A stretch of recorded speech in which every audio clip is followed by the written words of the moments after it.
So I have this very peculiar problem because English is not my first language. I'm originally from Puerto Rico, so it's Spanish. So I'm having this difficult time when it comes to the reading comprehension section to make it click, to like understand what I'm reading. Like I'm reading the passages and then I'm like, my brain is like blank, like nothing is happening. Even though, I just started your course like 2 weeks ago. I'm doing the logic games, and I'll ask you a little bit about that by the end.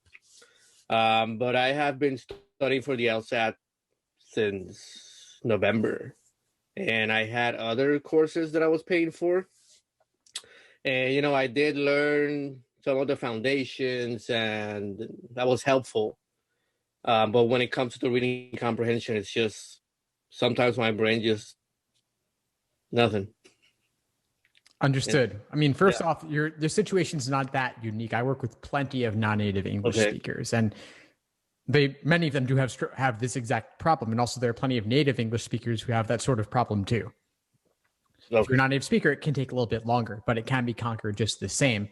And I would recommend looking at my reading comp deep dive sessions in the course, because I'll spend an entire hour going over one reading comp passage in depth, breaking it down sentence by sentence, word by word, trying to explain it in simpler language. And that's what I encourage you to do as well. I'm just demoing what I would be looking for you to do.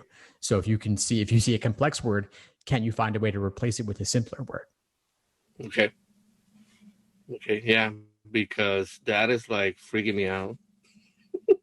I get that. These passages can be really intimidating for anybody.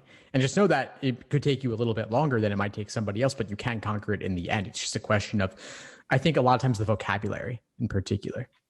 Yeah. And I think I just get afraid when I look at the whole 5 or 4 passages and I'm like, what? Like the paragraph, sorry. I see them all and I'm like, my brain just stops. It's weird. It's a weird sensation. No, I get that. I mean, that fight or flight happens in a lot of LSAT questions, not even just reading comp. So I'd encourage you to see what can we do to break it down into the individual smallest possible pieces so that you have a step-by-step approach, so that if that freeze impulse happens, do you have backup ideas of what to do? Thanks for tuning into the show. Please subscribe if you haven't done so already to be notified of new episodes as I release them. And feel free to reach out if you need anything at all as you move forward with your prep. I'm happy to help however I can. In the meantime, I'll wish you all the best and take care.